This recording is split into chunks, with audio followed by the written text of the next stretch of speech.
ஒரு ஊர்ல ரெண்டு சகோதரர்கள், அதாவது அண்ணனும் தம்பியும். அந்த ரெண்டு பேர்ல அண்ணனுக்கு கல்யாணம் ஆயிட்டுது, தம்பிக்கு கல்யாணம் ஆகல. வேணாம்னு இருந்துட்டான். அவங்க ரெண்டு பேருக்குமே சொந்தமா கொஞ்சம் நிலம் இருந்தது. அது எப்படிப்பட்ட நிலம்னா நல்ல விளையக்கூடிய நிலம். அப்பா விட்டுட்டு போன சொத்து. தனித்தனியா விவசாயம் பண்ணிட்டு இருக்கிறாங்க. அண்ணங்காரன் கல்யாணம் ஆனவன். அவன் என்ன நினைப்பான்னா, நமக்கு மனைவி மக்கள் இருக்கிறாங்க, அதனால கடைசி காலத்துல நம்மளை காப்பாத்துறதுக்கு பிள்ளைங்க இருக்கிறாங்க, அதாவது முதுமையில நமக்கு பாதுகாப்பு உண்டு. ஆனா என் தம்பிக்கு தான் யாருமே இல்ல. அவன் கல்யாணமே பண்ணிக்கல, தனி ஆள். அவனுக்கு வயசானா அவனை கவனிக்கிறதுக்கு யாருமே இல்லையே. அதனால அவன் தான் அதிகமா பணம் சேர்க்கணும், அதுக்கு நாம தான் எப்படியாவது உதவி பண்ணணும் அப்படின்னு அண்ணங்காரன் நினைப்பான். அதுக்காக என்ன செய்யலாம்னு யோசனை பண்ணுவான். ஒரு நாள் ராத்திரி ஒரு சாக்கு நிறைய நெல்லை போட்டு எடுத்து கட்டிட்டான். கட்டி தூக்கிட்டு போறான். தம்பி வீட்டுக்கு பின்பக்கம் இருந்த களஞ்சியத்துல நெல்லை கொட்டிவிட்டு பேசாம திரும்பி வந்துட்டான். அவனுக்கு தெரியாம இதை செஞ்சுட்டான். ஏன்னா தம்பி கிட்ட நேரடியா கொடுத்தா வாங்கிக்க மாட்டான். அதனால இப்படி ரகசியமா போய் அவனுக்கு தெரியாமலே அவன் வீட்டு களஞ்சியத்துல தானியத்தை கொட்டி விட்டு திரும்பி வந்துட்டான். இதே மாதிரி அடிக்கடி பண்ணிட்டு இருக்கிறான் அவனுக்கு தெரியாம. ஆனா இதே நேரத்துல தம்பிக்காரன் என்ன யோசனை பண்ணான் தெரியுமா? நாம தனி ஆளு, ஆனா அண்ணன் குடும்பம் பெருசு, அதனால எனக்கு அதிகமா எதுவும் தேவையில்லை, அண்ணனுக்கு தான் தேவை அதிகம். குடும்பத்துல உள்ளவங்களை எல்லாம் காப்பாத்தணும், அவருக்கு தான் நாம ஏதாவது உதவி பண்ணணும்னு நினைச்சான். இவனும் அதே மாதிரி யோசனை பண்ணான். நேர்ல கொடுத்தா அவர் எதுவும் வாங்கிக்க மாட்டார், அதனால எப்படியாவது வேற வழியில தான் நாம அவருக்கு உதவி செய்யணும்னு யோசனை பண்ணான். அதனால இவனும் ராத்திரியோட ராத்திரியா ஒரு சாக்கு நிறைய தானியத்தை கொட்டி கட்டி எடுத்துக்கிட்டான். அண்ணனோட களஞ்சியத்துல கொட்டி விட்டு கம்முன்னு திரும்பி வந்துட்டான். இதே மாதிரி இவனும் அடிக்கடி செஞ்சுக்கிட்டு இருந்தான். அதாவது அண்ணன் நல்லா இருக்கணுமேன்னு நினைச்சு தம்பிக்காரன் கொண்டாந்து தானியத்தை கொட்டுறான், தம்பி நல்லா இருக்கணுமேன்னு நினைச்சு அண்ணங்காரன் கொண்டாந்து தானியத்தை கொட்டுறான். இது ஒருத்தருக்கு ஒருத்தர் தெரியாம தொடர்ந்து நடந்துகிட்டு இருக்குது. ஒரு நாள் என்னாச்சு தெரியுமா? நடு ராத்திரி அண்ணங்காரன் எழுந்திரிச்சான். வழக்கம் போல நெல்லு மூட்டையை தூக்கிட்டு தம்பி வீட்டுக்கு போறான். அதே நேரம் தம்பியும் எழுந்திரிச்சான். நெல்லு மூட்டையை தூக்கிட்டு அண்ணன் வீட்டுக்கு போறான். ரெண்டு தெருவும் சந்திக்கிற ஒரு இடத்துல ரெண்டு பேரும் மோதிக்கிட்டாங்க. அதுக்கப்புறம் தான் நிமிந்து பாக்குறாங்க யாருன்னு. அடடே தம்பி நீயா அண்ணா அவன், ஆமா அண்ணே நீங்களா அண்ணா இவன். ரொம்ப காலமா ரகசியமா நடந்துகிட்டு இருந்தது என்னங்கிற விஷயம் அப்பதான் அந்த இடத்துல ரெண்டு பேருக்குமே புரிஞ்சுது. இது நடந்து ரொம்ப காலம் கழிச்சு அந்த ஊர்ல கோயில் கட்டுறதுக்கு ஒரு இடம் தேடினாங்களாம். ஒரு புனிதமான இடம் தேவை, நம்ம ஊர்ல அப்படிப்பட்ட இடம் எதுன்னு எல்லாரும் யோசனை பண்ணாங்களாம். எல்லாரும் ஒரு மனதா முடிவு பண்ண இடம் எது தெரியுமா? அந்த அண்ணனும் தம்பியும் நடு ராத்திரியில சந்திச்சுக்கிட்ட அந்த இடம் தான். அதுதான் புனிதமான இடம் அப்படின்னு முடிவு பண்ணாங்க. அந்த இடத்துலதான் கோயிலையும் கட்டினாங்களாம். கடவுளை வணங்குகிறவர் வணங்காதவர் அப்படிங்கிற அடிப்படையில சமயத்தை கண்டறிவதில்லை, அன்பு செலுத்துகிறவர் செலுத்தாதவர் அப்படிங்கிற ரெண்டு வகையினரில் தான் சமயம் கண்டறியப்படுகிறது அப்படிங்கிறது பெரியவர்கள் கருத்து. இந்த காலத்துல எல்லாம் சகோதர பாசம் இப்படியா இருக்குது. ஒருத்தன் சொன்னான், எங்க வீட்டுல பங்கு பிரிச்சு போ, எனக்கு எதுவுமே வேணாம், எல்லாத்தையும் எங்க அண்ணங்கிட்டே கொடுத்துருங்கன்னு சொல்லிவிட்டேன் அப்படின்னா ரொம்ப பெருமையா. பரவாயில்லையே, உங்க அப்பா விட்டுட்டு போனது எவ்வளவு இருக்கும்னு. அது என்ன சுமாரா ஒரு 50,000 இருக்கும்னா. என்ன சொத்தான்னு கேட்டேன். இல்லைங்க கடன் அப்படின்னா. அதனாலதான் கடன் இருக்குங்கிறதுனாலதான் அண்ணங்கிட்டே கொடுத்துருங்க அப்படின்னு தாராளமா சொல்லிவிட்டு வந்திருக்கிறான். இப்படி இருக்குது சகோதர பாசம். ஆனா பாசம்ங்கிறது ரொம்ப உயர்வானது.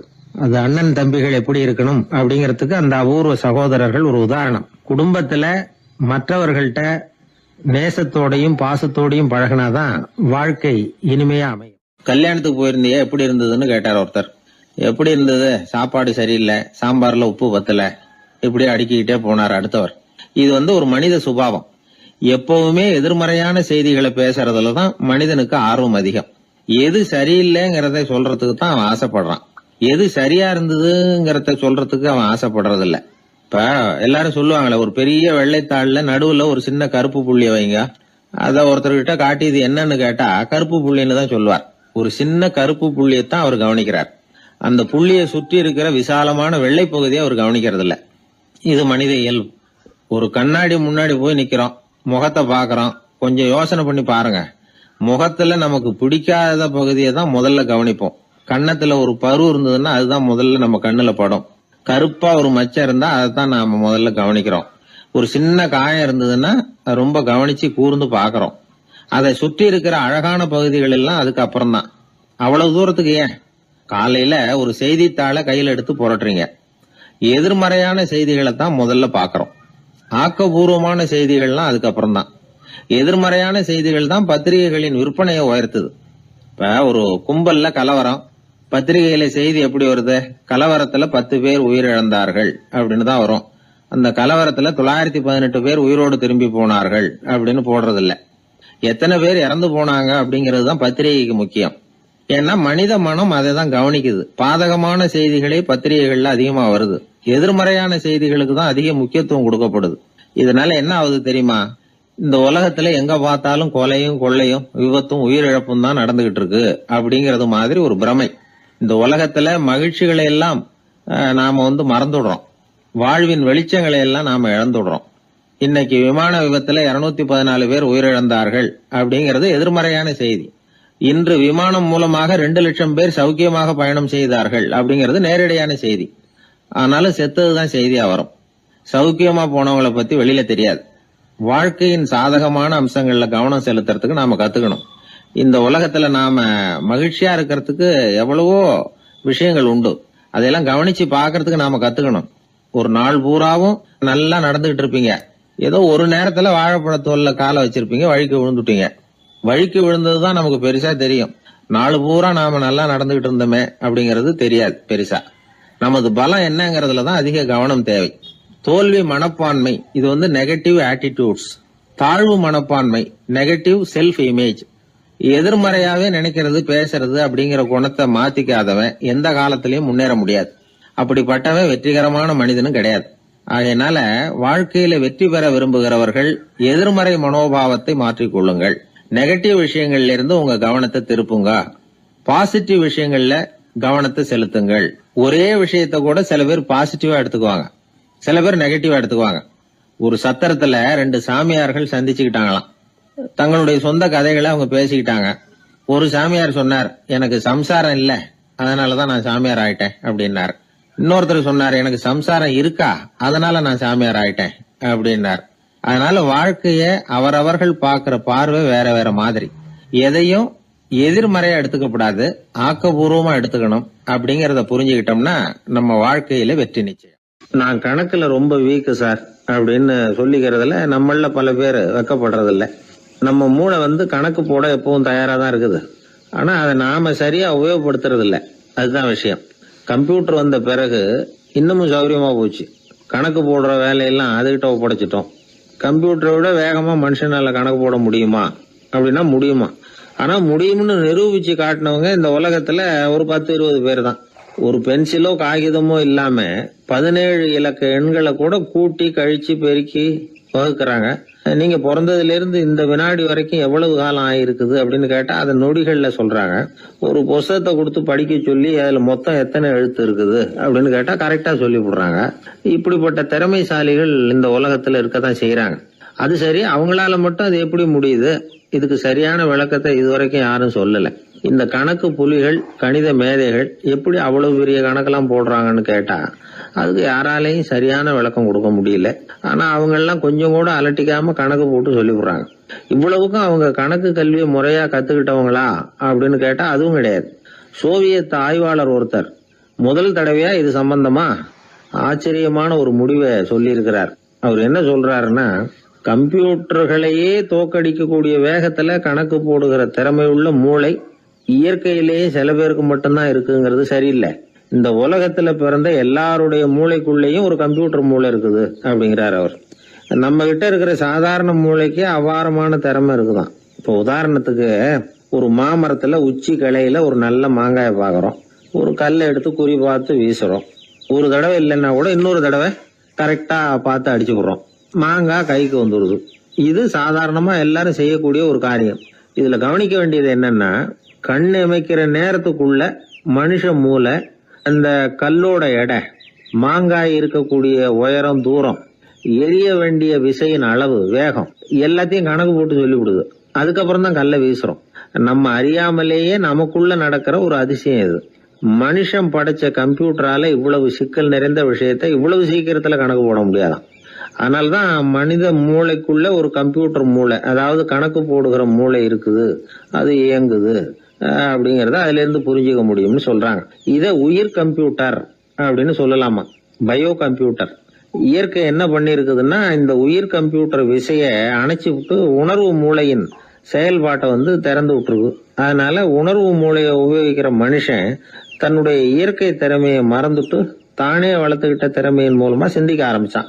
இந்த இயற்கையின் உயிர் கம்ப்யூட்டர் விசை அணைக்கப்படாம சில பேருக்கு இருந்துருது. அவங்க தான் கணித மேதைகள். அவங்களுக்கெல்லாம் உயிர் கம்ப்யூட்டருக்கும் உணர்வு மூளைக்கும் தொடர்பு ஏற்பட்டிருக்கு. இப்ப இந்த தொடர்பை எல்லாருக்கும் ஏற்படுத்துறதுக்கு ஒரு வழியை கண்டுபிடிச்சிட்டோம்னு வைங்க, அதுக்கப்புறம் நாம எல்லாருமே கணித மேதைகள் தான், கணக்கு புலிகள் தான். அது வரைக்கும் நாம இப்படியே இருந்துட வேண்டியதுதான். நம்மால் ஒருத்தன் மாங்காய் அடிச்ச கதை தெரியுமா உங்களுக்கு? ஒரு மரத்து உச்சியில ஒரு மாங்காயை பார்த்தான். உடனே அவனுடைய மூளை கல்லோட எடை, மாங்காய் இருக்கிற உயரம், எரிய வேண்டிய வேகம் எல்லாத்தையும் ஒரு நொடியில கணக்கு போட்டு சொல்லிவிட்டுது. அடிச்சான், மாங்காய் விழுந்துட்டுது. இருந்தாலும் அவன் தன்னுடைய மூளையை நொந்துக்கிட்டான். மோசமான மூளைன்னா ஏண்டான்னு கேட்டோம்.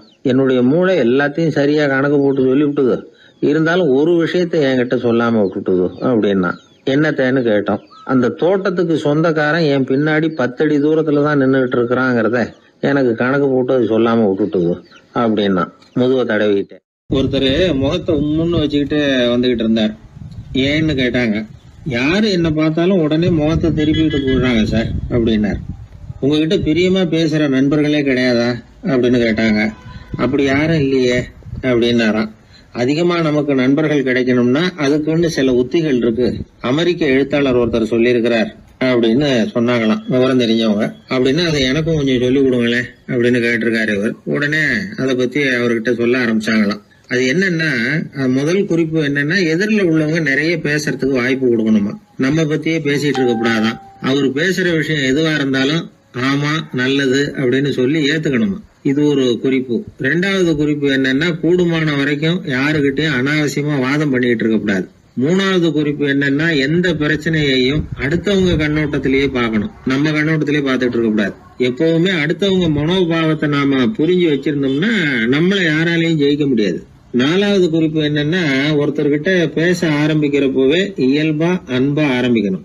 உதாரணத்துக்கு, இந்த சட்டை உங்களுக்கு ரொம்ப பொருத்தமா இருக்குதே அப்படின்னு சொல்லி ஆரம்பிக்கலாம். அதை விட்டுட்டு அன்னைக்கு என்ன சார் என்ன அம்போன்னு விட்டுட்டு அப்படி ஆயிட்டீங்க அப்படின்னு ஆரம்பிக்க கூடாதான். இதெல்லாம் விவரம் தெரிஞ்சவங்க சொல்லி கொடுத்திருக்கிற குறிப்புகள். 5வது விஷயம் என்னன்னா, நம்ம தவறுகளை தயக்கம் இல்லாம ஒத்துக்கணும், அதுக்காக கூச்சப்படக்கூடாது. 6வது குறிப்பு, அடுத்தவங்க கருத்துக்கு மதிப்பு கொடுக்கணும். நீங்க சொல்றது தப்பு சார் அப்படின்னு முகத்துல அடிச்சா அப்படி பேசக்கூடாது.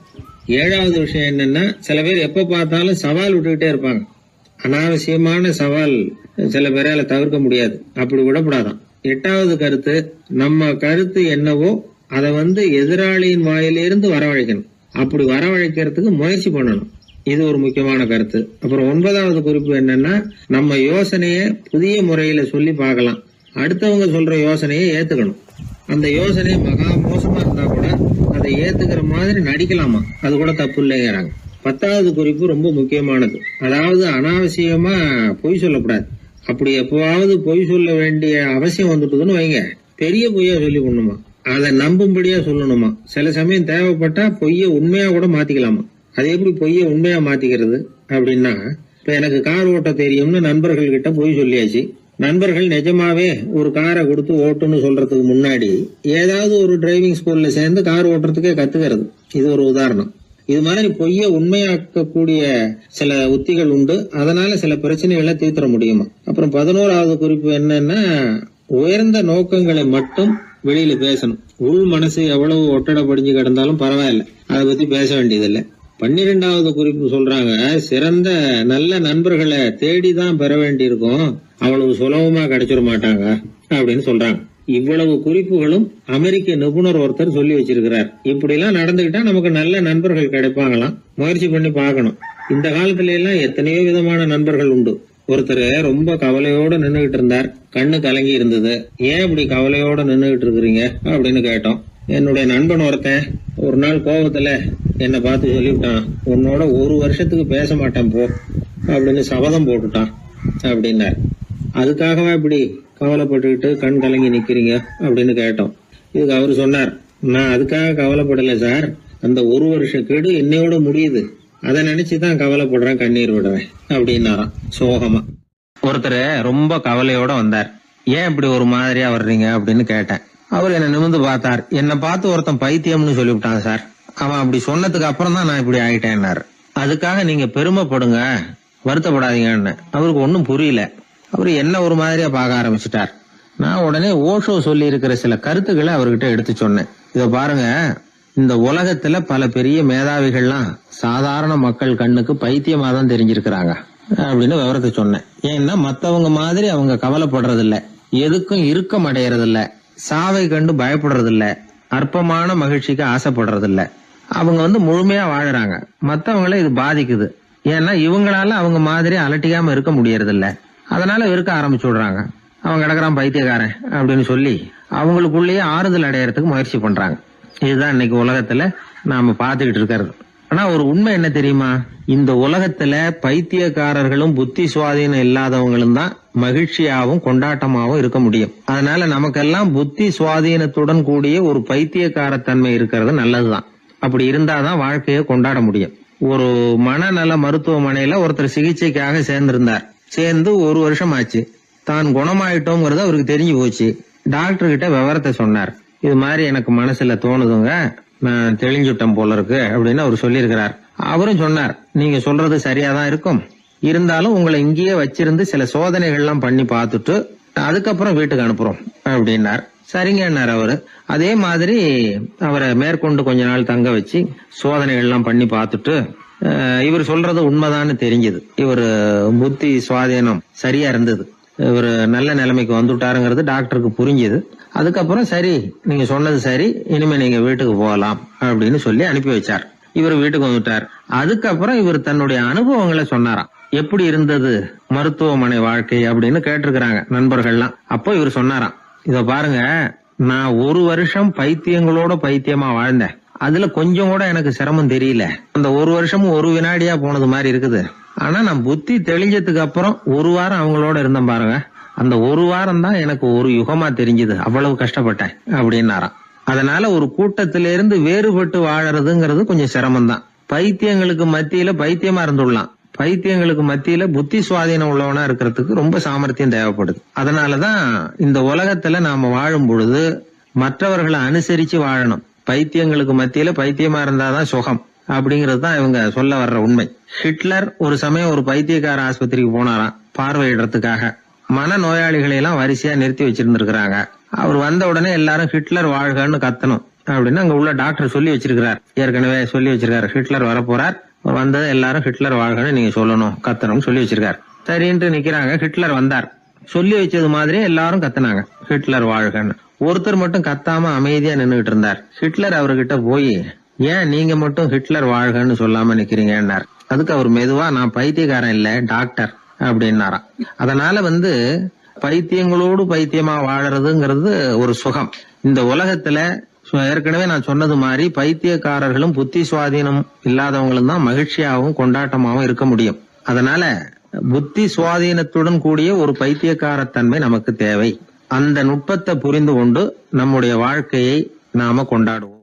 என்னை தேடி ஒருத்தர் வந்தார். எனக்கு ரொம்ப நாளா ஒரு சந்தேகம், அதுக்கு உங்களை கேட்டு விளக்கம் பெறணும்னு வந்திருக்கிறேன்னார். என்ன உங்க சந்தேகம்னு கேட்டேன். யாரு என்ன பார்த்தாலும் உடனே முகத்தை திருப்பிட்டு போடுறாங்க சார், அதுக்கு என்ன காரணம்னு எனக்கு தெரியல, அதுதான் உங்களை கேட்டு தெரிஞ்சுக்கலாம்னு வந்திருக்கிறேன்னார். உங்களுக்கே தெரியலன்னா எனக்கு எப்படி தெரியும்னு, இருந்தாலும் உங்களுக்கு அனுபவம் இருக்குமேன்னார். அது சரி, உங்ககிட்ட பிரியமா பேசுற நண்பர்களே கிடையாதா அப்படின்னு கேட்டேன். அப்படி யாருமே இல்லைங்க அப்படின்னார். அப்படின்னா உங்ககிட்ட தான் ஏதோ குறை இருக்கு, உங்க பழக்க வழக்கத்தை கொஞ்சம் மாத்திக்கிட்டா எல்லாம் சரியா போடும் அப்படின்னா. என்ன செய்ய சொல்றீங்கன்னார். உங்களுக்கு நிறைய நண்பர்கள் தேவைன்னு, கிடைக்க மாட்டேங்கிறாங்களேன்னார். அதுக்கு சில வழிகள் இருக்குன்னு. அப்படியானார். அதிகமா நமக்கு நண்பர்கள் கிடைக்கணும்னா அதுக்குன்னு சில உத்திகள் இருக்கிறதாக அமெரிக்க எழுத்தாளர் ஒருத்தர் சொல்லியிருக்கிறார். சரி, அப்படி அவர் என்னதான் சொல்லியிருக்கிறார் அப்படின்னா வரிசையா சொல்றேன் கேட்டுங்க அப்படின்னு சொல்லி அவர்கிட்ட சொல்ல ஆரம்பிச்சேன். அதாவது முதல்ல நாம தெரிஞ்சுக்க வேண்டியது என்னன்னா, எப்ப பார்த்தாலும் நம்மளை பத்தியே பேசிட்டு இருக்க கூடாது. நமக்கு எதிரில் உட்கார்ந்து இருக்கிறவங்க நிறைய பேசுறதுக்கு வாய்ப்பு கொடுக்கணும். அவர் பேசுற விஷயம் எதுவா இருந்தாலும் எப்படி இருந்தாலும் ஆமா நல்லது அப்படின்னு சொல்லி ஏத்துக்கணும். இது முதல் கருத்து. 2வது என்ன சொல்றாங்கன்னா, கூடுமான வரைக்கும் யாருகிட்டையும் அனாவசியமா வாதம் பண்ணிட்டு இருக்க கூடாது. 3வது கருத்து என்னன்னா, எந்த பிரச்சனையையும் அடுத்தவங்க கண்ணோட்டத்திலேயே பார்க்கணும், நம்ம பார்வையிலேயே பார்த்துட்டு இருக்க கூடாது. எப்பொழுதுமே அடுத்தவங்களுடைய மனோபாவத்தை நாம புரிஞ்சு வச்சுக்கிட்டோம்னா நம்மளை யாராலும் ஜெயிக்க முடியாது. 4வது கருத்து என்ன சொல்றாங்கன்னா, ஒருத்தர்கிட்ட பேச ஆரம்பிக்கும் பொழுது இயல்பா அன்பா ஆரம்பிக்கணும். இப்போ உதாரணத்துக்கு ஒண்ணு சொல்லணும்னா, உங்களுக்கு இந்த சட்டை ரொம்ப பொருத்தமா இருக்குதே அப்படின்னு ஆரம்பிக்கலாம். அதை விட்டுட்டு அன்னைக்கு என்ன சார் என்ன அம்போன்னு விட்டுட்டு போயிட்டீங்க அப்படின்னு ஆரம்பிக்க கூடாது. 5வது விஷயம், நம்முடைய தவறுகளை தயக்கம் இல்லாம ஒத்துக்கணும். அப்படி ஒப்புக்கொள்ள கூச்சப்படக்கூடாது. 6வது கருத்து என்னன்னா, அடுத்தவங்க அபிப்பிராயங்களுக்கு மதிப்பு கொடுக்கணும். நீங்க சொல்றது தப்பு சார் அப்படின்னு முகத்தில் அடிச்சது மாதிரி பேசக்கூடாது. 7வது கருத்து என்ன சொல்றாங்க, நம்முடைய கருத்து என்னவோ அதை எதிராளியின் வாயிலிருந்து வரவழைக்கணுமா. அப்படி வரவழைக்கிறதுக்கு நாம முயற்சி பண்ணணும். அதுக்கு தகுந்த மாதிரி நாம பேசணும். 8வது குறிப்பு என்னன்னா, சில பேர் எப்ப பார்த்தாலும் சவால் விட்டுக்கிட்டே இருப்பாங்க. அனாவசியமா சவால் விடக்கூடாது. 9வது யோசனை, நம்ம யோசனையை புதிய முறையில சொல்லி பார்க்கலாம். மற்றவர்கள் சொல்லுகிற யோசனையை ஏத்துக்கணும். அந்த யோசனை மகா மோசமானதா இருந்தா கூட அதை ஏத்துக்கிற மாதிரி கூட நடிக்கலாம். அதுல ஒன்றும் தப்பு இல்லை. 10வது குறிப்பு ரொம்ப முக்கியமானது. அதாவது அனாவசியமா பொய் சொல்லக்கூடாது. அப்படி எப்பொழுதாவது பொய் சொல்ல வேண்டிய அவசியம் ஏற்பட்டா பெரிய பொய்யா சொல்லணும். அதை நம்பும்படியா சொல்லணுமா. இதெல்லாம் அந்த நிபுணர் சொல்ற கருத்து தான். சில சமயம் தேவைப்பட்டா பொய்ய கூட உண்மையா மாத்திக்கலாமா. அது எப்படி பொய்ய உண்மையா மாத்துறது அப்படின்னா, இப்ப எனக்கு கார் ஓட்ட தெரியும்னு நண்பர்கள் கிட்ட ஒரு பொய்ய சொல்லிவிட்டீங்கன்னு வைங்களேன். நண்பர்கள் நிஜமாவே ஒரு காரை கொடுத்து ஓட்டுன்னு சொல்றதுக்கு முன்னாடி ஏதாவது ஒரு டிரைவிங் ஸ்கூல்ல சேர்ந்து கார் ஓட்ட கத்துக்கலாமே. இதுதான் இந்த பொய்ய உண்மையா மாத்துறது. இது ஒரு உதாரணம், அவ்வளவுதான். இது மாதிரி பல பொய்களை உண்மையாக்க முடியும். அப்படி பொய்ய உண்மையாக்கி கூட சில பிரச்சனைகளை தீர்த்திட முடியும். 11வது குறிப்பு என்ன சொல்லுதுன்னா, உயர்ந்த நோக்கங்களை மட்டுமே வெளியில பேசணும். உள் மனசு எவ்வளவு ஒட்டட பொழிஞ்சு கிடந்தாலும் பரவாயில்ல. 12வது குறிப்பு, நல்ல நண்பர்களை தேடித்தான் பெறணும். அவங்க அவ்வளவு சுலபமா கிடைச்சிட மாட்டாங்க. இவ்வளவும் அனுபவசாலிகள் சொல்லி இருக்கிற குறிப்புகள். இந்த ஆலோசனைகளின்படி நடந்தா நமக்கு நல்ல நண்பர்கள் கிடைப்பாங்க. அதுக்கப்புறம் நமது வாழ்க்கை வெற்றி இருக்கிற திசையை நோக்கி வேகமா நகர ஆரம்பிக்கும். இந்த காலத்திலேயே நல்ல நண்பர்கள்லாம் எத்தனை பேர் உண்டு. ஒருத்தர் ரொம்பவும் கவலையோட நின்றுகிட்டு இருந்தார். கண்கள் கலங்கி போயிருந்தது. கிட்டத்தட்ட அழுதுகிட்டு இருந்தார். ஏன் சார் இப்படி அழறீங்க, என்ன ஆச்சு உங்களுக்குன்னு கேட்டேன். ஒரு மெதுவா கண்ணை தொடச்சிக்கிட்டு, என்னுடைய நண்பன் ஒருத்தன் ஒரு நாள் கோவத்துல என்னை பார்த்து உன்னோட 1 வருஷத்துக்கு பேச மாட்டேன் போன்னு சொல்லிவிட்டான், சபதம் போட்டுட்டான் அப்படின்னாரு. அதுக்காக இப்படி கவலைப்படுறீங்கன்னு கேட்டேன். அவர் சொன்னார், நான் அதுக்காக கவலைப்படல சார், அந்த 1 வருஷ கேடு என்னோட முடியுது, நான் அதை நினைச்சு எழுதிட்டு இருக்கிறேன் அப்படின்னா. இப்படிப்பட்ட நண்பர்களும் உண்டு. அதனால நல்ல நண்பர்களா பார்த்து நமக்கு சேர்த்துக்கிட்டோம்னா நம்ம வாழ்க்கையில எந்த முயற்சி எடுத்தாலும் அதுல சுலபமா வெற்றி கிடைக்கும்.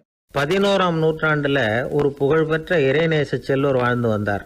அவர் பேரு அப்துல்லா ஹிஸ் சௌமை.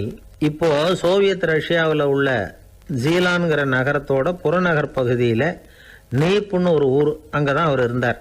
அவருக்கு ஒரு ஆப்பிள் தோட்டம் இருந்தது தஜ்லா நதி ஓரத்துல. அந்த தோட்டத்துல அவர் ஒரு நாள் உலாவிக்கிட்டு இருக்கிறார். அந்த சமயத்துல 20 வயசுள்ள அழகான இளைஞர் ஒருத்தர் அவர் முன்னாடி வந்து நின்னார். என்ன நீங்க மன்னிக்கணும்னார். இவருக்கு ஒன்னும் புரியல. யாரப்பா நீ என்ன கெடுதல் பண்ணின, நான் எதுக்காக உன்னை மன்னிக்கணும் அப்படின்னு கேட்டார். ஐயா, என் பேரு அபு சாலிஹ் மூசா. இங்க இருந்து 4 கல் தொலைவில் இருக்கக்கூடிய இதே தஜ்லா நதி ஓரத்துல தான் நான் இருக்கிறேன். நேத்து மத்தியானம் எனக்கு ஒரு நல்ல பசி. அந்த நேரம் ஒரு ஆப்பிள் பழம் இந்த நதியில மிதந்து வந்தது. அவசரத்துல அதை எடுத்து சாப்பிட்டதுக்கு அப்புறம் தான் அப்படி செஞ்சது பெரிய தவறுங்கிறத உணர்ந்தேன். ஒரு பொருளுக்கு உரியவர்கள் யாரோ அவங்க அனுமதி இல்லாம அந்த பொருளை சாப்பிடுறது ஹராமான அந்த பழம் வந்து என் வயத்துக்குள்ள போனதுல இருந்து எனக்கு நிம்மதி இல்ல. ராத்திரி பூரா தூங்கவே முடியல. காலையில எழுந்திரிச்சதும் இந்த நதி ஓரமா பாத்துக்கிட்டே வந்தேன். உங்க தோட்டத்தை பார்த்தேன். ஒரு மரத்தோட கிளை வந்து தண்ணியில தொட்டுக்கிட்டு இருக்கிறத பார்த்தேன். அதனால நான் சாப்பிட்ட பழம் இங்க இருந்து தான் வந்திருக்கணும். அந்த பழத்துக்கு உரியவர் நீங்க தான். நீங்க என்ன மன்னிச்சாதான் நான் சாப்பிட்ட பழம் ஹலாலா, குற்றம் நிவர்த்தியா, தயவு பண்ணி மன்னிக்கணும் அப்படின்னு கண்கலங்க கேட்டுக்கிட்டார். இத கேட்ட இந்த சௌமையை ஆச்சரியத்தோட அந்த இளைஞரை கூர்ந்து கவனிச்சார். இந்த அளவுக்கு நேர்மையான ஒரு நல்ல மனுஷனை விட்டுறக்கூடாது அப்படின்னு மனசுக்குள்ள முடிவு பண்ணிக்கிட்டார். நிமிர்ந்து அந்த இளைஞரை பார்த்தார். இதுக்கு நீ வந்து தண்டனையை ஏத்துக்கத்தான் வேணும்னார். எதுவா இருந்தாலும் ஏத்துக்கிறதுக்கு தயாரினார் அவர். இதுக்கு தண்டனையா 12 வருஷ காலம் நீ இங்க பணிவிடைகள் செய்யணும்னார். பணிவிடை செய்யறது என்னுடைய பாக்கியமா நினைக்கிறேன் அப்படின்னு சொல்லிவிட்டு மகிழ்ச்சியோட அந்த தண்டனையை ஏத்துக்கிட்டார். 12 வருஷம் முடிஞ்சது. அந்த 12 வருஷ காலத்துல அந்த இளைஞரோட வயசும் தகுதியும் வளர்ந்தது. கடைசியில் அந்த பெரியவர் அந்த இளைஞரை கூப்பிட்டார். இத பாருப்பா, இன்னையோட உன் பணிவிடை காலம் 12 வருஷம் முடிஞ்சது. ஆனா தண்டனை இதோட முடிஞ்சுட்டதா நினைக்காத. அது இன்னமும் முடியல. கடைசியா இன்னும் ஒரு தண்டனை பாக்கி இருக்கு. அதை நீ ஏத்துக்கணும்னார். எதுவா இருந்தாலும் ஏத்துக்கிறதுக்கு சித்தமா இருக்கிறேன் இவர். எனக்கு ஒரு மகள் இருக்கிறா. அவளுக்கு 2 கண்ணும் தெரியாது, 2 காதும் கேட்காது, 2 காலும் செயல்படாது. அவளை நீ கல்யாணம் பண்ணிக்கணும் அப்படின்னார் பெரியவர். இதை கொஞ்சமும் ஒரு எதிர்பார்க்கல.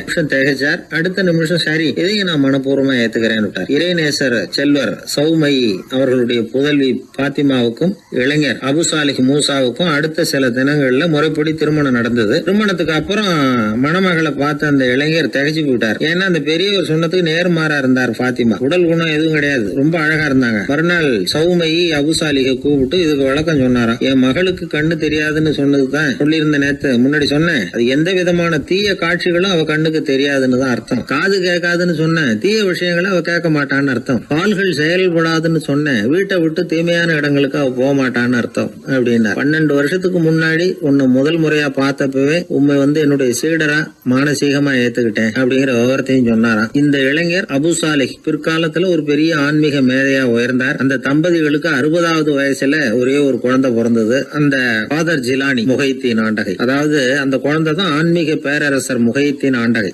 அப்படி அந்த கதையை சொல்லுவாங்க பழைய இதை. அப்படிப்பட்ட பெரியவர்களுடைய வாழ்க்கை தான் நமக்கு வழிகாட்டணும். எனக்கு ஒரு சிநேகிதன், அவன் சொன்னான், டேய் என்னுடைய மாமனார் கூட தன்னுடைய பொண்ணை எனக்கு திருமணம் பண்ணி கொடுக்கறதுக்கு முன்னாடி ஒரு செய்தியை சொன்னார். பொய்ன்னு அப்புறமா தான் தெரிஞ்சது அப்படின்னா. என்ன சொன்னார்னு கேட்டோம். என் பொண்ணு மாசத்துக்கு ஒரு தடவை ஏதாவது கோபம் வந்தா கையில கிடைக்கிறத எடுத்து உங்க மேல எரிவா, நீங்க தான் அனுசரிச்சு நடந்துக்கணும்னு சொன்னார் அப்படின்னா. அப்படி அவர் சொன்னது பொய்யா அப்படின்னு கேட்டேன். ஆமா, அவர் மாசம் ஒரு தடவைன்னு அவர் சொன்னது பொய், தினம் ஒரு தடவை அப்படி செய்யறா, இதுதான் உண்மை அப்படின்னா.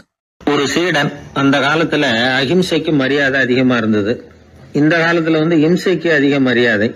ஒரு பெரியவர் இருந்தார், உண்மையை பத்தியும் சத்தியத்தை பத்தியும் நிறைய உபதேசம் எல்லாம் பண்ணார். அது பிரகாரமே நடந்தார். அவர் பின்னாடி நிறைய கூட்டம்லாம் இருந்தது, சீடர்கள் அதிகமா இருந்தாங்க. அவர் கொள்கைக்கு மரியாதை இருந்தது. ஆனா காலப்போக்கில் அந்த மரியாதை குறைஞ்சு போச்சு.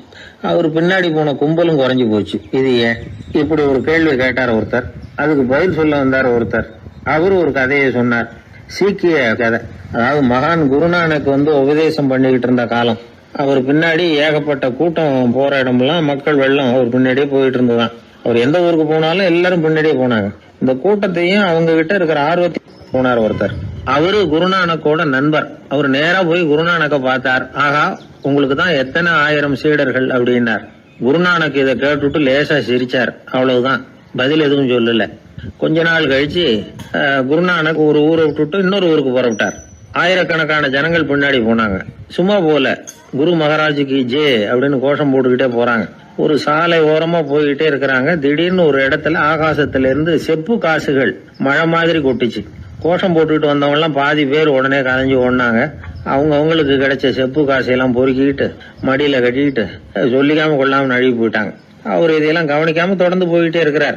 அடுத்த ஊருக்கு போனார். அங்க மறுபடியும் ஒரு பணமழை. போன தடவை செப்பு காசு கொட்டுச்சு, இந்த தடவை இங்க வெள்ளி காசா கொட்டுது. இப்பவும் இருந்த கூட்டத்துல பாதி பேர் கும்பல் அப்படியே கலைஞ்சு ஓடி போய் முடிஞ்ச அளவுக்கு அதை பொறுக்கிட்டு அப்படியே ஓடிட்டாங்க. குருநானக் தொடர்ந்து போறார். இன்னொரு ஊர்ல மறுபடியும் பணமழை. இந்த தடவை வெறும் தங்க காசா விழுது. இதை பார்த்ததும் மீதி இருந்த கும்பலும் கலைஞ்சு ஓடி போய் தங்க காசை அள்ளிட்டு அம்பேல் ஆயிட்டுது. குருநானக் திரும்பி பார்த்தார். கடைசியா எஞ்சி இருந்தது ஒரே ஒரு சீடர் தான். செப்பு காசு, வெள்ளி காசு, தங்க காசு எதையும் பொருட்படுத்தாம இவர் பின்னாடியே வந்துகிட்டு இருக்கிறார். நீதான்ப்பா என்னுடைய உண்மையான சீடன் அப்படின்னு சொல்லி அவரை வாழ்த்தி அவர்கிட்ட தன்னுடைய பணிகளை ஒப்படைச்சாராம் குருநானக். அவ்வளவுதான் அந்த கதை. அதை கேட்டதும் உண்மைக்கு ஏன் மரியாதை குறைஞ்சு போச்சுங்கிறது புரியுது. நல்லவங்க பின்னாடி போற கூட்டம் குறையறதுக்கு இதுதான் காரணம். காசு தான் முக்கியம்னு நினைக்கிறவங்க அதிகமாயிட்டாங்க இந்த காலத்துல. காசு முக்கியம்தான், இல்லைன்னு சொல்லல. ஆனா காசு நமக்கு அடிமையா இருக்கணும். வேலைக்கார மாதிரி இருந்து வேண்டியதை வாங்கி கொடுக்கணும். நாம காசுக்கு அடிமையாயிடக்கூடாது. அப்படி ஆகும் பொழுதுதான் விவகாரம் ஆரம்பம். இந்த காலத்து குரு ஒருத்தர், அவருக்கு பின்னாடி ஏகப்பட்ட சீடர்கள் இருந்தாங்க. ஒரு காலத்துல ஒவ்வொரு கட்டத்துல ஒவ்வொருத்தரா நழுவி போயிட்டாங்க. இப்ப மிஞ்சி இருக்கிறது ஒரே ஒரு சீடன் தான். ரொம்ப பவ்யமா கையை கட்டிட்டு அவர் முன்னாடி உட்காந்துருக்கிறான். கடைசியில நீ மட்டுமாவது இருக்கியப்பா, அது போதும், நீ தான் எனக்கு உண்மையான சீடன் அப்படின்னாராம் குரு. அதுக்கு அந்த சீடன் சொல்லியிருக்கான், அப்படி இல்லைங்க சுவாமி, நீங்க இப்போ உட்காந்துக்கிட்டு இருக்கிற பீடத்துக்கு அடியில பெட்டியில பணம் வச்சிருக்கிறீங்க, அது எனக்கு தெரியும். அதனால நீங்க எப்போ எழுந்திரிச்சு அந்த பக்கம் போவீங்கன்னு பாத்துக்கிட்டு இருக்கிறேன் அப்படின்னா விழுந்தது. உடனே அவங்களுக்கு ஒரு ஆசை, கபீரை சந்திச்சு பேசணும் அப்படின்னு அவங்க ஆசைப்பட்டாங்க. அவங்க அப்படி ஆசைப்பட்டதுக்கு ஒரு காரணம் உண்டு. ஏன் அப்படி ஆசைப்பட்டாங்கன்னா, 2 ஞானிகளை சந்திக்க வச்சா பல அரிய தத்துவங்களை கேட்கறதுக்கு ஒரு வாய்ப்பு கிடைக்கும். அதனால அவங்க 2 பேரையும் எப்படியாவது சந்திக்க வச்சிடணும் அப்படின்னு அவங்க ஆசைப்பட்டாங்க. அந்த சீடர்கள் தங்களுடைய விருப்பத்தை அவர்கிட்டயே சொன்னாங்க. இது மாதிரி அவர் கபீர் இந்த ஊர்ல இருக்கிறதா தெரியுது, சந்திச்சா தேவையில்லைன்னு. சரி, கபீரை சந்திக்கலாம் ஆனா அவரோட பேசுறத பத்தி நான் எதையும் சொல்றதுக்கு இல்ல அப்படின்னு விட்டார் பரீத். ஏன் கபீரோட நீங்க எதுவும் பேச மாட்டீங்களா அப்படின்னு கேட்டாங்க சீடர்கள். அவரோட பேசுறதுக்கு எதுவும் இல்ல. ஏன்னா எனக்கு என்ன தெரியுங்கிறது அவருக்கு தெரியும், அவருக்கு என்ன தெரியுங்கிறது எனக்கு தெரியும். அப்படி இருக்கிறப்ப நாங்க 2 பேரும் பேசிக்கிறதுக்கு என்ன விஷயம் இருக்க போகுது அப்படின்னாரு அவர். இங்க நிலைமை இப்படி. கபீர் இருக்கிற இடத்துல என்ன நடந்தது தெரியுமா? இது மாதிரி பரீத் காசிக்கு வந்திருக்கிறார் அப்படிங்கிற விஷயம் கபீரின் சீடர்களுக்கு தெரிஞ்சது. உடனே அவங்களும் நீங்க ஷேக் பரீத்தை சந்திச்சு பேசணும்னு அவர்கிட்ட கேட்க ஆரம்பிச்சாங்க. அதுக்கு கபீர் சொன்னாராம், நாங்க 2 பேரும் சந்திச்சுக்கிட்டா ஒருத்தர் கட்டி தழுவிக்குவோம், ஆனந்த கண்ணீர் வடிப்போம், வார்த்தைகளால பரிமாறிக்கிறதுக்கு எங்ககிட்ட எதுவும் இல்ல அப்படின்னாராம். இருந்தாலும் 2 பக்கத்துல இருந்த சீடர்களும் அப்படி நினைக்கல.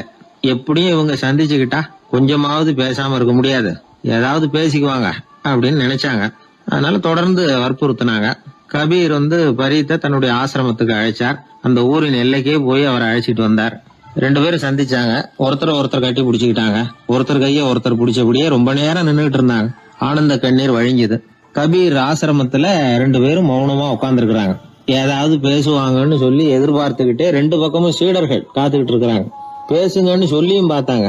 அதை கேட்டதும் லேசா சிரிச்சாங்களே தவிர எதுவுமே பேசிக்கலையாம். ஒரு நாள் பூரா இப்படியே போயிட்டுது. அதுக்கப்புறம் பரீத் கபீர் கிட்ட விடைபெற்றுக்கிட்டு புறப்பட்டார். ஏன் நீங்க பேசல அப்படின்னு சொல்லி கபீரின் சீடர்கள் கேட்டாங்களாம். அதுக்கு கபீர் சொன்னார், நாங்க 2 பேரும் உணர்ந்ததை சொல்றதுக்கு வார்த்தைகள் கிடையாது. எல்லாமும் உணர்ந்த பரீத்து கிட்ட பேசுறதுக்கு என்கிட்ட எதுவும் இல்ல, அதனால பேசல அப்படின்னார். இதே மாதிரி பரீத்தின் சீடர்களும் அவர்கிட்ட கேட்டிருக்கிறாங்க, ஏன் நீங்க பேசலன்னு. எங்க 2 பேர்ல யாராவது ஒருத்தர் பேச ஆரம்பிச்சிருந்தாலும் அதை போல முட்டாள்தனம் வேற எதுவும் இருக்க முடியாதுன்னாரு அவரு. ஞானிகள் 2 பேரும் பேசி இருந்தா என்ன ஒரு தெளிவு கிடைக்குமோ அதை விட அதிகமான தெளிவு கிடைச்சுதான் சீடர்களுக்கு. உண்மையின் வடிவமான பரம்பொருள் பேசப்பட வேண்டிய ஒன்றல்ல, அது உணரப்பட வேண்டிய ஒன்று அப்படிங்கறத அவங்க புரிஞ்சுக்கிட்டாங்களாம். ஒரு கணவனும் மனைவியும் ரொம்ப நாள் ஒருத்தர் பிரிஞ்சிருந்தாங்க. பல வருஷங்களுக்கு அப்புறம் அவங்க சந்திச்சாங்க. சந்திச்ச உடனே ஏதாவது பேசலாம்ல, பேசல. 2 பேருமே மௌனமா இருந்தாங்க. இந்த ஞானிகள் மாதிரி ஒருத்தர் ஆர்வமா பாத்துக்கிட்டாங்க, அவ்வளவுதான். அந்த கணவனை தனியா கூப்பிட்டுக்கிட்டு போய் ஒருத்தர் விசாரிச்சார், ஏன்பா இவ்வளவு நாள் கழிச்சு சந்திக்கிறீங்க, நீயாவது முதல்ல வாயை திறக்கப்படாதான்னார். அதுக்கு அவர் சொன்னார், ஏற்கனவே நான் வாயை திறந்ததுனால தானே சார் இவ்வளவு காலமும் பிரிஞ்சு இருக்கிறது மாதிரி ஆச்சு, அதனால அவசரப்படாம பொறுமையா இருக்கிறேன் அப்படின்னாராம். அதனால பேச்சு பெருசுதான், இருந்தாலும் மௌனம் அதை விட பெரியது அப்படிங்கறத ஒரு வாழ்வியல் உண்மையாக நாம புரிஞ்சுக்கணும். ஒரு சீடன் வெளியூர் புறப்படுறதுக்கு தயாரா இருந்தான். ரொம்ப தூரம் போக போறான். திரும்பி வர நாளாகும். புறப்படுறதுக்கான ஆயத்த வேலைகள்ல ஈடுபட்டு இருந்தான். அந்த சமயம் பார்த்து இன்னொரு சீடன் அவங்கிட்ட வந்தான். நம்ம குரு உன்னை அழைச்சிட்டு வர சொன்னார், வா அப்படின்னு கூப்பிட்டான். இவன் உடனே புறப்பட்டு போனான். குருநாதரை பார்த்தான். அவரு காலில் விழுந்து வணங்கினான். வணங்கிவிட்டு எழுந்திரிச்சான். அவ்வளவுதான். குரு ஏதாவது உபதேசம் பண்ணுவாருன்னு எதிர்பார்த்தான். ஆனா நடந்தது என்ன தெரியுமா? குரு அவனுக்கு ஓங்கி ஒரு அடி கொடுத்தார். எதிர்பாராம இந்த அடியை வாங்கினதும் அந்த சீடன் அதிர்ந்து போயிட்டான். பக்கத்துல இருந்த மற்ற சீடர்களும் திகைச்சு போய் நின்னுட்டாங்க. அடி வாங்கின சீடனுக்கு மனசுக்குள்ள குழப்பம். நாம என்ன தப்பு பண்ணணும், புறப்படுற நேரத்துல இப்படி குரு கிட்ட அடி வாங்குற மாதிரி ஆயிட்டுதே அப்படின்னு நினைச்சு மனசுக்குள்ள ரொம்ப வேதனைப்பட்டான். கொஞ்சம் துணிச்சலை வரவழைச்சுக்கிட்டு குருநாதர்கிட்டயே கேட்டுட்டான், சுவாமி நான் என்ன தப்பு பண்ணினேன், என்ன இப்படி அடிச்சுட்டீங்களே, ஒரு வார்த்தை கூட உங்களை எதிர்த்து நான் பேசினது இல்லையே, இவ்வளவு காலமா உங்க விருப்பத்துக்கு விரோதமா ஒரு காரியம் கூட நான் செஞ்சது இல்லையே, வந்ததும் வராததுமா ஒண்ணுமே சொல்லாம என்ன அடிச்சுட்டீங்களே, குருவே நான் செஞ்ச குற்றம் தான் என்ன அப்படின்னு கண்ணீரோட பரிதாபமா கேட்டானா அந்த சீடன். ஆனா அந்த குரு முகத்துல கொஞ்சம் கூட கோபம் இல்லை. அவர் சிரிச்சுக்கிட்டே நின்னுகிட்டு இருந்தாராம். அதுக்கப்புறம் சொன்னாராம், என்னுடைய அருமை சீடனே, நீ ஒரு தவறும் பண்ணல, நான் உன்னை அடிச்சது நீ ஏதோ தப்பு பண்ணிவிட்டேங்கிறதுக்காக இல்ல, நீண்ட பயணம் போக போற, ஞாபகமா ஏதாவது கொடுத்து அனுப்ப வேணாமா, நீ ஞானம் பெற்ற பிறகுதான் திரும்பி வர போறேங்கிறது எனக்கு தெரியும், அதுக்கு பிறகு உன்னை அடிக்க முடியுமா, அதனால இப்ப கிடைச்சிருக்கிற இந்த வாய்ப்பை பயன்படுத்திக்கிட்டேன், அப்போதைக்கு இப்பவே அடிச்சுட்டேன், அவ்வளவுதான், வேற ஒண்ணும் இல்லை அப்படின்னாராம். குரு சிரிச்சுக்கிட்டே இப்படி சொல்றார். இருந்தாலும் இதுவும் ஒரு உபதேசம் தான். அதிர்ச்சிகளால விழிப்படைய வைக்கிறதும் ஒரு வழிதான். இது ஜென் வழி. பெரும்பாலும் அதிர்ச்சியின் மூலமாகவே ஞான தரிசனத்தை அருள்கிறவர்கள் தான் ஜென் குருமார்கள். நம்ம தியானம் தான் ஜென். இந்தியாவிலிருந்து சீனாவுக்கு போய் கொஞ்சம் பேர் மாறி வளம் பெற்று ஜப்பான்ல ஜென் ஆகி வளர்ந்துருக்குது, அவ்வளவுதான். ஜென்கிறது தியானம். எதை நினைச்சும் தியானிக்கிறது இல்ல, எல்லாத்திலையும் தியானம் இருக்கிறதா சொல்லுது ஜென்.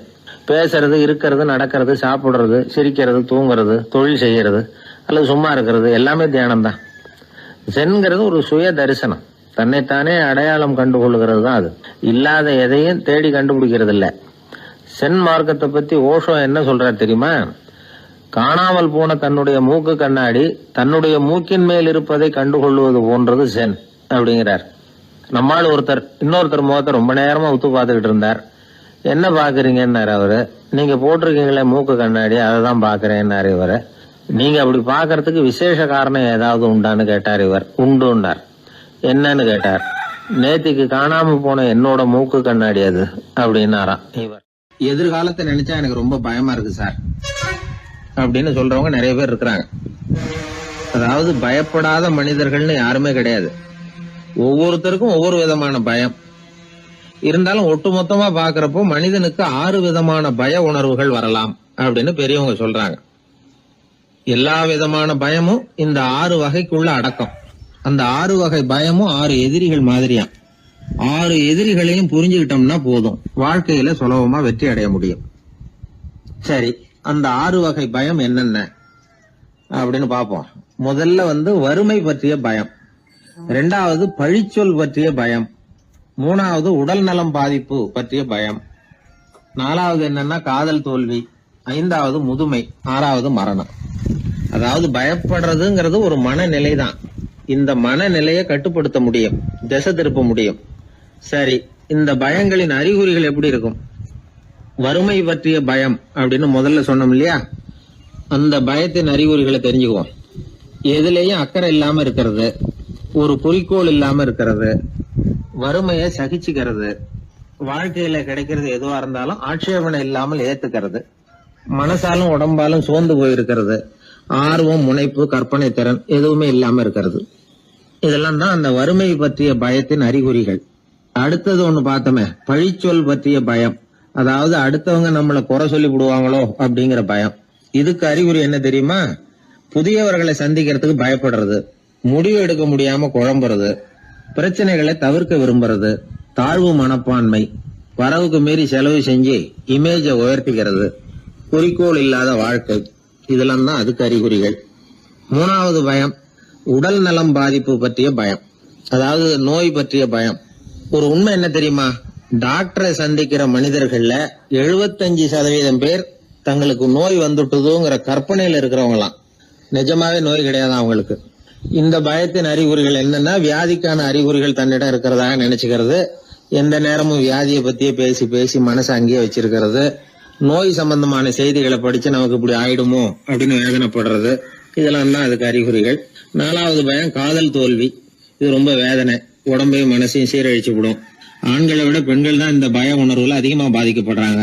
5வது முதுமை பற்றிய பயம். 6வது மரண பயம், வயசான காலத்துல எப்படி சமாளிக்கிறது அப்படிங்கிற பயம்.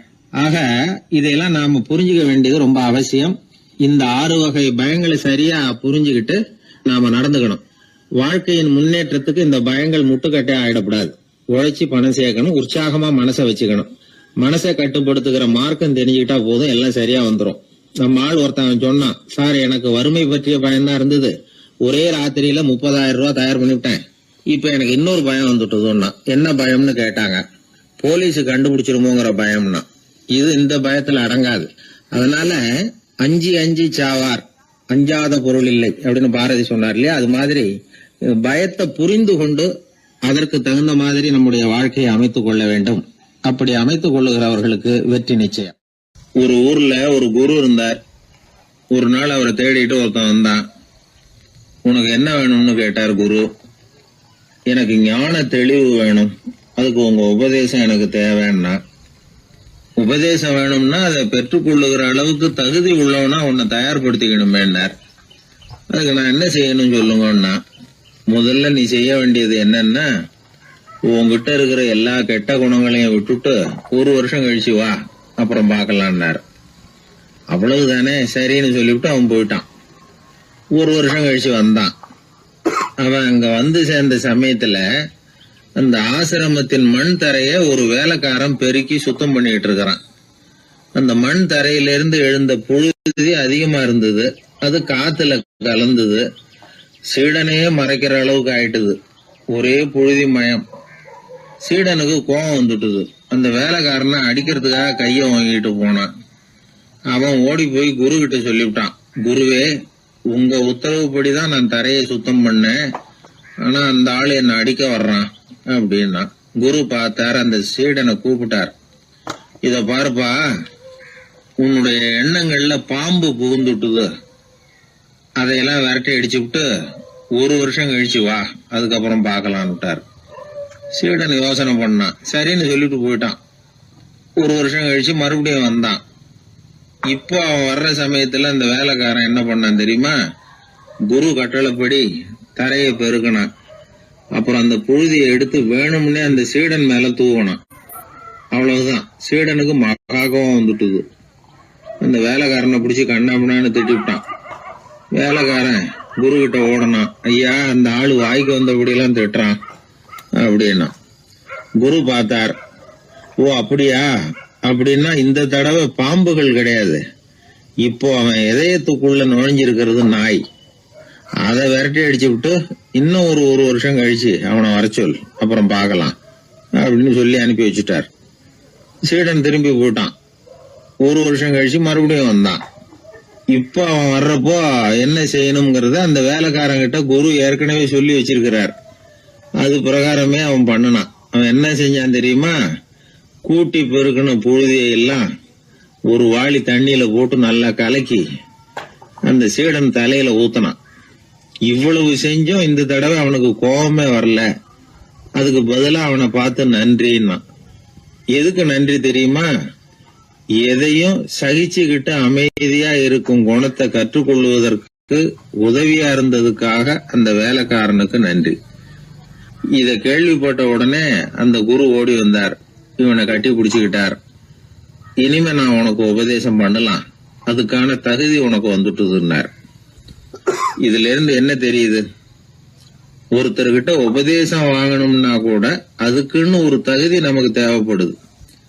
சகிப்புத்தன்மை ஒவ்வொரு மனிதனுக்கும் தேவைதான். இந்த காலத்துல ஒரு குரு, அவரை தேடி ஒருத்தன் வந்தான்.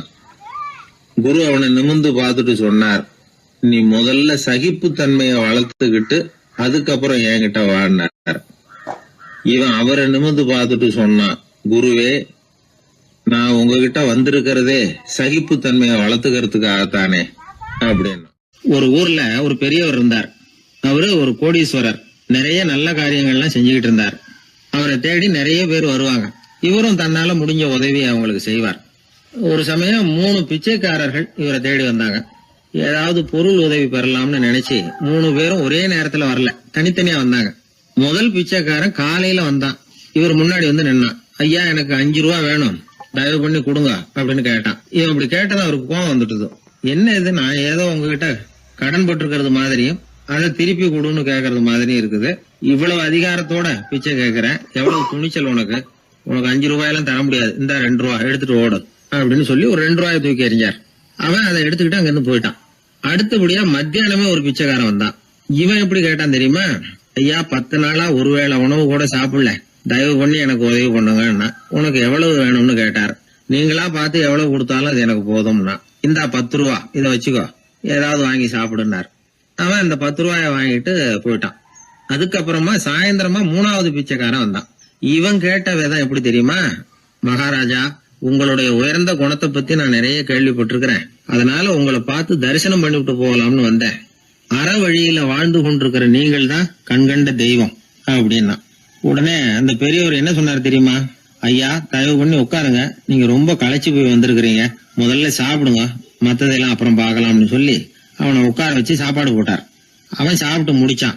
அதுக்கப்புறம் இவர் கேட்டார், இப்ப சொல்லுங்க, நான் என்ன பண்ணணும் உங்களுக்குன்னார். அந்த பிச்சைக்காரன் இந்த அன்புக்கு நெகிழ்ந்து, ஐயா, பசியோட வந்தேன், அறுசுவை விருந்தே படைச்சுட்டீங்க, அது போதும், எனக்கு வேற எதுவும் தேவையில்லை, நீங்க என் பேர்ல காட்டுற அன்பை நான் எப்பவும் மறக்க மாட்டேன், உங்களுக்கு எல்லாம் நல்லபடியா நடக்கும், உங்களுக்கு ஒரு குறையும் வராதுன்னா. இவனுடைய பரிவான இந்த வார்த்தைகள் அவர் மனசை தொட்டுது. அவன் பேர்ல இருந்த அன்பு பல மடங்கு அதிகமாச்சு. அதோட விளைவு என்ன தெரியுமா? இத பாருப்பா, இனிமே நீ வெளியில எங்கேயும் போக வேணாம், இங்கேயே இருந்துருன்னார். தன்னுடைய பங்களாவுக்கு பக்கத்திலேயே அந்த ஆளுக்கு ஒரு வீடும் கட்டி கொடுத்தார். கடைசி வரைக்கும் அந்த ஆளை தனக்கு பக்கத்திலேயே வச்சுக்கிட்டார். இந்த கதைய சுவாமி சிவானந்தர் சொல்லியிருக்கிறார். இறைவன் அந்த கோடீஸ்வரன் மாதிரியாம். அந்த 3 வகையான பிச்சைக்காரர்களும் 3 வகையான பக்தர்களாம். இன்றைக்கு உள்ள பக்தர்கள்லாம் இந்த 3 வகையில ஒரு வகையை சேர்ந்தவங்களா தான் இருப்பாங்க. முதல் வகை தான் அதிகமா இருக்கும். 3வது வகை ரொம்ப அபூர்வம். நம்ம ஊர் பக்கம் ஒரு பெரியவர் இருந்தார். அவர் செலவு பண்ண பயப்படுவார். ஒரு பைசா ஒருத்தருக்கு கொடுக்கறதுனால ரொம்ப யோசனை பண்ணுவார். இவரை தேடிட்டு ஒரு நாள் சில பிச்சைக்காரங்கள்லாம் வந்தாங்க.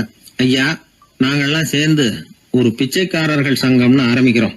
அதுக்கு நீங்க ஒரு 1000 ரூபாய் நிதி உதவி பண்ணுனா தேவையில்லைன்னாங்க.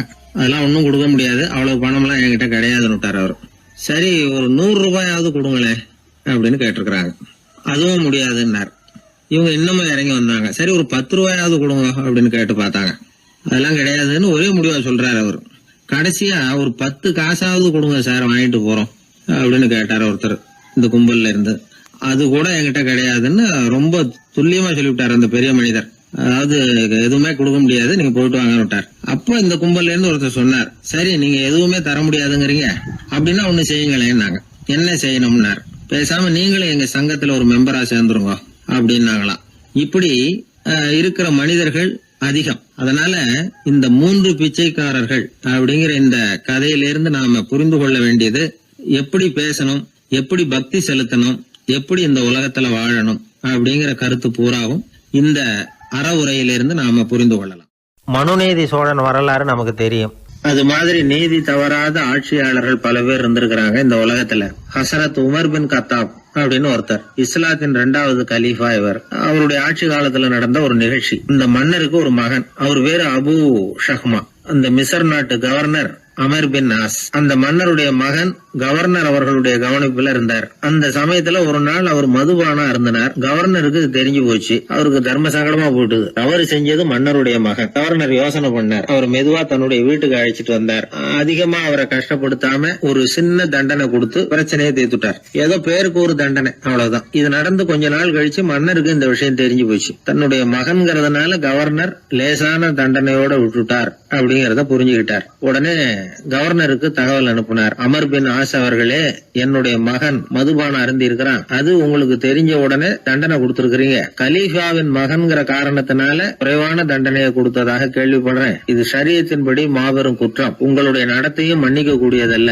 இந்த கடிதம் கண்ட உடனே மகன் அபு ஷஹ்மாவை மதீனாவுக்கு அனுப்பி வைக்க வேண்டியது அப்படின்னு கடிதம் எழுதினார். அதை பார்த்தார் கவர்னர். உடனே கலீஃபாவின் மகனை மதீனாவுக்கு அனுப்பி வச்சார். மன்னர் முன்னாடி நீதி விசாரணை நடக்குது. தன்னுடைய மகனுக்கு சவுக்கடி வழங்கும்படியா உத்தரவிடுறார் ஹசரத் உமர் பின் கத்தாப். தண்டனை நிறைவேற்றப்பட்டது. கூடியிருந்தவர்கள்லாம் ஐயா கொஞ்சம் கருணை காட்டுங்க அப்படின்னு சொல்லி மன்னர்கிட்ட வேண்டிக்கிட்டாங்களாம். இந்த வேண்டுகோளை மன்னர் ஏத்துக்கல. நீதியின் முன்னால் தந்தை மகன் அன்பு நேசம் உறவு இந்த முறைகளை எல்லாம் கவனிக்க முடியாது. குற்றம் செஞ்சவர் தண்டிக்கப்பட வேண்டியவர், அவர் யாரா இருந்தாலும் சரி அப்படின்னாராம். எல்லா ஆட்சியாளர்களுமே கவனிக்க வேண்டிய ஒரு செய்தி இது. அவர் ஒரு நாள் தன்னுடைய அரசாங்க கணக்கு வழக்குகளை பார்த்துட்டு இருக்கிறார். அந்த சமயத்துல அவரை பார்க்க ஒரு பெரிய மனிதர் வந்தார். இவர் தன்னுடைய சொந்த வேலை காரணமா வந்திருக்கிறார் அப்படிங்கறத அவர் புரிஞ்சுக்கிட்டார். உடனே அது வரைக்கும் எரிஞ்சுகிட்டு இருந்த விளக்க அணைச்சுட்டு இன்னொரு விளக்க ஏற்றி வச்சுக்கிட்டாராம். இந்த செயலுக்கு என்ன காரணம்னு கேட்டிருக்கிறார் வந்தவர். இதுக்கு அவரு சொன்னார், ஐயா நீங்க வந்த போது இங்க எரிஞ்சுகிட்டு இருந்தது அரசாங்க விளக்கு, இப்ப எரியறது சொந்த விளக்கு. சொந்த விஷயங்களை பேசுறப்போ அரசாங்க பணத்தை செலவு பண்ணக்கூடாது, அதனாலதான் விளக்க மாத்தினேன் அப்படின்னாராம். இப்படிலாம் பல பேர் இந்த உலகத்துல இருந்திருக்கிறாங்க. ஆனா இப்ப எல்லாம் பல பேர் அப்படி இருக்கிறது இல்ல. ஒருத்தர் அப்படிதான் அரசாங்க விஷயங்களை பார்த்துக்கிட்டு உட்கார்ந்து இருக்கிறார். அந்த சமயத்துல ஒரு பெரிய தொழில் அதிபர் அவரை பார்க்க வந்திருக்கிறார். இவரு சடார்னு எழுந்திருச்சு எரிஞ்சுகிட்டு இருந்த விளக்க அணைச்சுட்டார். எங்கும் ஒரே இருட்டு. ஏன் விளக்க அணைச்சுட்டீங்கன்னு கேட்டிருக்கிறார் வந்தவர். இங்க நடக்கிறது மத்தவங்க கண்ணுல பற்றக்கூடாது அப்படிங்கறதுக்காக தான் விளக்க அணைச்சேன். நீங்க கொண்டு வந்திருக்கிறத அப்படி ஒரு ஓரமா வச்சுட்டு போடுங்க, அதுக்கப்புறமா விளக்க போட்டு நான் எடுத்துக்கிறேன் அப்படின்னாராம் இவர். ஒரு சாலையில போக்குவரத்து நெரிசல். ஒருத்தர் அடிபட்டு கிடக்கிறார். கூட்டத்துல ஒருத்தர் கத்துறார். உடனே ஆம்புலன்ஸுக்கு போன் பண்ணுங்க அப்படின்னு ஒருத்தர் ஓடி போய் தகவல் கொடுக்கிறார். கொஞ்ச நேரத்துல ஆம்புலன்ஸ் வருது. அடிபட்டவரை கொண்டுட்டு போய் ஆஸ்பத்திரியில சேர்க்குது. அங்க அவசர வைத்தியம். அவர் பொழைச்சுக்கிறார். ஆம்புலன்ஸுங்கிற ஒரு வசதி இல்லைன்னா அவரை அவ்வளவு சீக்கிரத்துல ஆஸ்பத்திரிக்கு கொண்டுட்டு போக முடியுமா? ஆபத்துக்கு உதவுகிற நண்பர் மாதிரி இந்த ஆம்புலன்ஸ். அந்த காலத்துல போர்கள் அதிகம், அதுல அடிபடுறவங்களும் அதிகம். அடிபட்டு கிடக்கிற போர் வீரர்களை அவசரமா மருத்துவர்கிட்ட கொண்டுட்டு போகணும். எப்படி கொண்டுட்டு போறது? ஒரு கனமான துணிய தூளி மாதிரி கட்டுவாங்க. குழந்தைகளை தூங்க வைக்கிறதுக்காக துணியில தொட்டில் கட்டுறோம்ல, அது மாதிரி அந்த தூளியில அடிபட்டவங்களை படுக்க வைப்பாங்க. அப்படியே தூக்கிட்டு போவாங்க. அதுக்கப்புறம் தான் மருத்துவ சிகிச்சை. இதுதான் ஆரம்ப காலத்துல நடந்துகிட்டு இருந்தது. இதுல என்ன ஒரு சிரமம்னா அவசரமா கொண்டுட்டு போய் சேர்க்க முடியாது. அதனால பாதி வழியிலேயே அவங்க போய் சேர்ந்துருவாங்க பல பேர். சரி, கொஞ்சம் சீக்கிரமா அவங்கள கொண்டுட்டு போறதுக்கு என்ன வழி அப்படின்னு யோசனை பண்ணாங்க. குதிரை மேல ஏத்தி கொண்டுட்டு போனா என்ன அப்படின்னு ஒரு யோசனை. அது மாதிரியே செஞ்சு பார்த்தாங்க. அது இன்னமும் ஆபத்தா போட்டுது. குதிரை ஓடுற வேகத்துக்கும் அது போடுற குலுக்கலுக்கும் அடிபட்டு கிடக்கிறவனால ஈடு கொடுக்க முடியுமா? அலுங்காம குலுங்காம கொண்டுட்டு போக வேண்டிய விஷயம் இல்லை இது. சரி, குதிரை முதுகுல அவனை கொண்டுட்டு போக வேணாம், குதிரை வண்டியில கொண்டுட்டு போனா என்ன? 4 சக்கரம் உள்ள ஒரு குதிரை வண்டியை தயார் பண்ண வேண்டியது. அதை ஆம்புலன்ஸா உபயோகப்படுத்த ஆரம்பிச்சாங்க. 1487 இது பழக்கத்துக்கு வந்துதான். இது கொஞ்சம் சௌரியமா தெரிஞ்சுது. அதனால 1792 வரைக்கும் இந்த முறைதான் நீடிச்சுதான். ஒரு பிரெஞ்சு மருத்துவர், அவர் பேர் பேரன் டொமினிக். அவர் என்ன பண்ணாருன்னா குதிரை வண்டியில படுக்கை வசதியை ஏற்படுத்தினார். முதல் உதவி செய்யறதுக்கு தேவையானதையெல்லாம் அதுல வச்சார். எங்கேயாவது ஒருத்தர் காயம் போட்டிருக்காருன்னு தெரிஞ்சதுன்னா அங்கேயே போய் வேண்டிய உதவிகளை பண்ணார். தன்னார்வ தொண்டர்களையும் இந்த பணியில அவர் ஈடுபடுத்தினாராம். 1864 ஜெனீவா ஒப்பந்தம் ஏற்பட்டது இல்லையா, அப்பதான் ஆம்புலன்ஸ் சர்வீஸுக்கு மோட்டார் வாகனங்களையும் பயன்படுத்தலாம் அப்படின்னு முடிவு பண்ணிருக்கிறாங்க. அந்த சமயத்துல இன்னொரு விதமான ஆம்புலன்ஸ் சேவையும் நடந்துதான். அதாவது ராட்சத பலூன்கள் இருக்குல்ல, அதையெல்லாம் ஆம்புலன்ஸா பயன்படுத்தி இருக்கிறாங்க. முதல் தடவையா அமெரிக்காவில் 1930 தான் ஒரு முழுமையான ஆம்புலன்ஸ் வாகனம் நடமாட ஆரம்பிச்சுதான். அதாவது அதுல ஆக்சிஜன் சிலிண்டர் இருக்கும், ட்ரிப்ஸ் மாதிரி அவசர தேவை உபகரணங்கள் இருக்கும், ஒரு மருத்துவர் இருப்பார், ஒரு நர்ஸ் இருப்பாங்க. இப்படிப்பட்ட ஒரு ஆம்புலன்ஸ் வசதி வந்த பிறகுதான் பல உயிர்களை காப்பாற்றக்கூடிய ஒரு நல்ல வாய்ப்பு ஏற்பட்டது. இப்பெல்லாம் இந்த ஆம்புலன்ஸ் சேவை எவ்வளவோ முன்னேற்றம் கண்டிருக்கு. மோட்டார் வாகனம் மட்டும் இல்ல, படகு, ஹெலிகாப்டர், விமானங்கள் இதெல்லாம் கூட இப்ப இந்த பணிக்கு ரொம்ப உபயோகமா இருக்கு. ஆபத்துல இருக்கிற ஒரு மனுஷனை பார்த்துட்டா உடனே அவனை காப்பாத்தணுங்கிற எண்ணம் இன்னொரு மனுஷனுக்கு ஏற்படத்தான் செய்யுது. அதனாலதான் காலம் ஏதோ கொஞ்சம் ஒழுங்கா ஓடிக்கிட்டு இருக்குது. அடிபட்டு கிடக்கிற ஒருத்தனை பார்த்த உடனே ஆம்புலன்ஸுக்கு போன் பண்ணத்தான் ஓடுவோம் யாரா இருந்தாலும். ஒரு ஆள் அடிபட்டு விழுந்தான், அதை பார்த்த உடனே ஒருத்தன் அவசரமா ஓடினான். கொஞ்ச நேரத்துல இன்னொருத்தரை கூட்டிட்டு அங்க நிக்கிறான். யாரா அது, உனக்கு தெரிஞ்ச டாக்டரா அப்படின்னு கேட்டிருக்காங்க. இல்லைங்க, அவன் என் கூட பிறந்த தம்பி. ஆக்சிடென்ட்னா எப்படி